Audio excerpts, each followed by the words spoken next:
Hello everyone, good afternoon, नमस्ते। कैसे हैं आप लोग? आई होप सभी बहुत अच्छे होंगे। अभी हो रहा है दोपहर का टाइम और मेरे मायके में है आज लास्ट दिन। और मैंने कल ब्लॉग नहीं किया क्योंकि मैं एडिटिंग ब्लॉग की थी लेकिन मैं एडिटिंग नहीं कर पाई। और अभी हम लोग जा रहे हैं कुछ काम से मार्केट।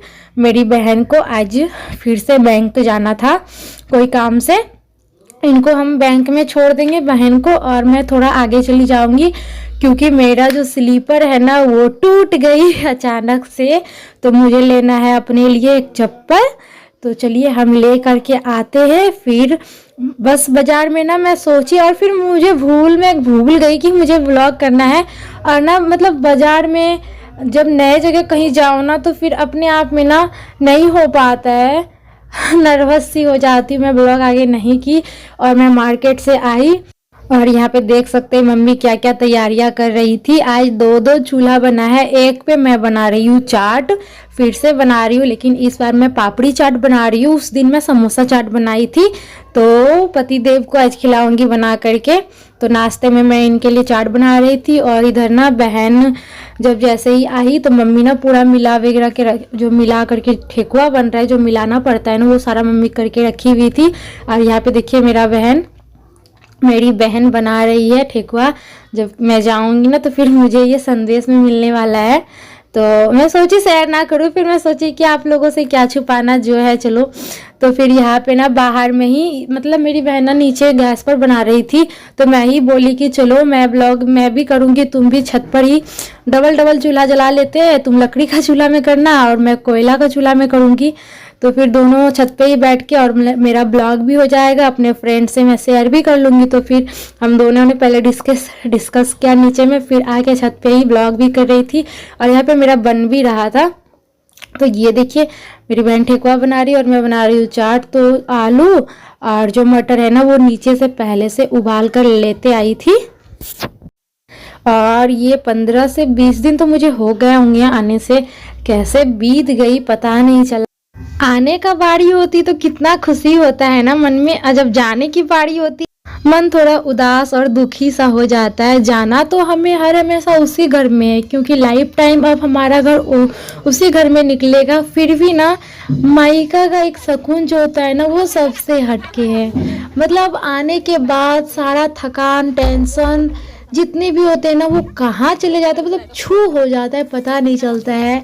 बस ये होती है मायके में है ना, आपकी गलती निकालने वाली कोई नहीं होती है। कुछ भी करो तो सबको पसंद आती है। गाड़ी पे जब बैठती हूँ मन कहता है उतर ही जाने को। मेरी दिल की फीलिंग तो बहुत को समझ में आ रही होगी, जो बहन बेटी बहू, क्योंकि सारे के साथ ऐसा होता है मुझे पता है। क्योंकि मायका होता है, ससुराल में सब कितने भी चाहने वाले होते हैं ना, कितने भी प्यार करने वाले होते हैं ना, फिर भी मन वहीं लगा रहता है, थोड़ा सा तो जाता है है ना। तो यहाँ पे देखिए मम्मी लोग कितना सारा तैयारी कर रही है। तो खूब आराध्या भी खूब मस्ती की। और पता है मतलब जब भी हम लोग आते हैं ना तो पापा आराध्या को देखकर बहुत मायूस हो जाते हैं। मतलब पापा का मन हर हमेशा रहता है कि आराध्या यही रह जाए, आराध्या ना जाए। ऐसा पापा बहुत रोने से लगते हैं और मुझे बहुत दुख होता है। तो आराध्या को ना अपने नानू से बहुत ज़्यादा लगाव है, बहुत प्यार करते हैं अपने नाना से। और यहाँ पे ना हम लोग सारा तैयारी कर रहे हैं क्योंकि सुबह जाना है। आज रात भर तो यहाँ रहना है, सुबह निकल जाना है हम लोगों को, सुबह ही ट्रेन है। और जाना इसलिए भी ज़रूरी है क्योंकि मम्मी को जाना है आँख बनवाने के लिए, तो यही लेकर जाएंगे। तो बाहर जा रही है 3-4 दिन के लिए, तो मैं कैसे छोड़ के इस हाल में मैं कैसे छोड़ दूँ।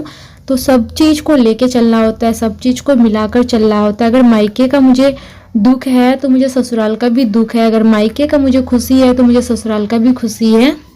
एक बेटी का भी फर्ज निभाना है और एक बहू का भी फर्ज निभाना है। ये नहीं कि मतलब रोते बिलखते हुए छोड़ देना है। और यहाँ पे जब ठेकुआ बन गया था ना तो मेरी बहन टेस्ट करने के लिए मम्मी को दी। मम्मी नहीं कर रही थी लेकिन ज़बरदस्ती मेरी बहन बोली कि करने के लिए कि कैसा बना है, और बहुत ही क्रिस्पी सा बना था। मेरी बहन के हाथों का ना इतना टेस्टी बनता है ना ये, और मम्मी के भी हाथों का बहुत टेस्टी बनता है। तो यही दोनों बना रही थी और मैं इधर ना चाट बना रही थी। तो मेरा चाट मतलब हो चुका है, जो छोला है ना वो हो चुका है। बस मुझे ना यहाँ पे पापड़ी बनाना है। तो उस दिन मैंने पापड़ी चाट, उस दिन मैंने समोसा चाट बनाया था और आज मैं पापड़ी चाट बना रही थी। तो यहाँ पे ना मैं मैदा जब गूँथी थी ना, जब आटा लगाई थी मैदा का, तो इसमें ना सिर्फ मैं थोड़ा सा इसमें मोयम डाली थी, क्योंकि ज़्यादा मोम डालने से ना वो बहुत ज़्यादा खस्तादार होगा तो वो बिल्कुल अच्छी नहीं लगती है। और इसमें मैंने मंगरेला और जमैन डाल करके हल्का सा नमक डाल दी थी और फिर आटा बहुत सख्त लगाया था, हो चुका था। फिर जब मैं पूड़ी बेल रही थी इसमें ना, तो मैं कांटा वाला चम्मच से पूड़ी में ना पूरा छेद करते जा रही थी, ताकि जब मैं कढ़ाई में डालूं तो ये क्रिस्पी सा बना, ना कि ये पूड़ी की तरह फूल जाए। तो बस ये ध्यान रखना होता है। और यहाँ पे बहुत ही क्रिस्पी क्रिस्पी सा बना था, मैं आपको दिखाती हूँ। मेरी बहन का भी करीब करीब सारा ठेकुआ बन चुका था और मेरा भी हो गया था, हल्का शाम भी हो चुका था। ये देखिए इतना सारा ठेकुआ बना है। और उसके बाद मैं आपको दिखाती हूँ जो मेरा पापड़ी है ना वो कैसा बना था, एकदम इतना क्रिस्पी था ना, आपको सुनाती हूँ आवाज़ इसका, सुनिए कितना क्रिस्पी सा बना था और बहुत ही टेस्टी। मैंने थोड़ा छोटा ही पापड़ी बनाया था, ज़्यादा बड़ा पापड़ी नहीं बनाई थी। और ये देखिए चाट, मेरा यहाँ पे चाट भी रेडी है। हल्का हल्का ना मैं हल्का से इसमें आलू भी डाल दी थी।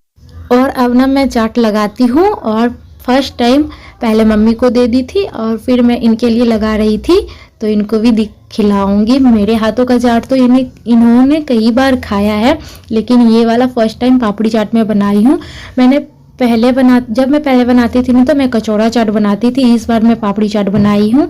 यम्मी यम्मी सा लग रहा है ना। तो उस दिन से भी ज़्यादा टेस्टी आज बना हुआ था, उस दिन भी बहुत टेस्टी था और आज भी टेस्टी था। तो चलिए यहाँ पे मेरा चाट लग चुका है और यहाँ पे चलिए पतिदेव को देते हैं और उनका इम्प्रेशन जानते हैं कि कैसा बना है और क्या इसमें टेस्ट है। तो मैं जब इनको दी थी तो ये कह रहे थे इतना सारा नहीं खाना है, तो हम बोले हम दोनों ही खा लेते हैं। तो फिर इनको जब मैं टेस्ट कराई ना तो ये बोले बहुत अच्छा बना था। अभी मैं पूछूं तो इनको मैं एक वाइट पहले खिला रही थी ना, तो इतना बड़ा वाइट उसमें चमचा में आ गई थी। तो ये बोल रहे थे इतना बड़ा वाइट, बहुत बड़ा मुँह खोलना पड़ेगा। तो बस इनको मैं खिलाई और ये देखिए फिर उसके बाद मैंने कोई ब्लॉग नहीं किया, क्योंकि काफ़ी ज़्यादा मैं थक चुकी थी। मैं बस आराम की और नाइट में खाना पीना खा करके सो गई। अभी हो रहा है सुबह का टाइम, सुबह मैं 6:30 बजे ही घर से निकल गई थी। और वहाँ का ना मतलब सीन काफ़ी ज़्यादा इमोशनल टाइप का था, मुझे नहीं अच्छा लग रहा था फील करना, काफ़ी ज़्यादा मुझे बहुत ज़्यादा रोना रोना सा आ रहा था, इसलिए मैं नहीं शेयर की। और बस अभी मैं स्टेशन पे आ करके ब्लॉग कर रही हूँ। अभी हम लोगों का ट्रेन 20 मिनट लेट है।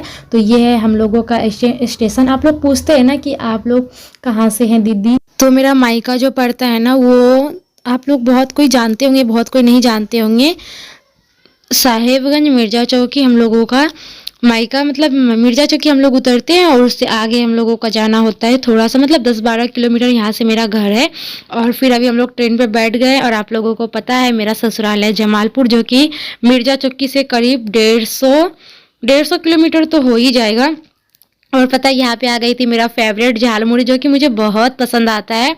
अभी हम लोग भागलपुर पहुँच चुके हैं, तब जाके मैंने अपना ब्लॉग स्टार्ट किया। भागलपुर में करीब 20 मिनट गाड़ी रुकी थी, मतलब बहुत ज़्यादा इस बार ना ट्रेन बहुत लेट चल रही थी।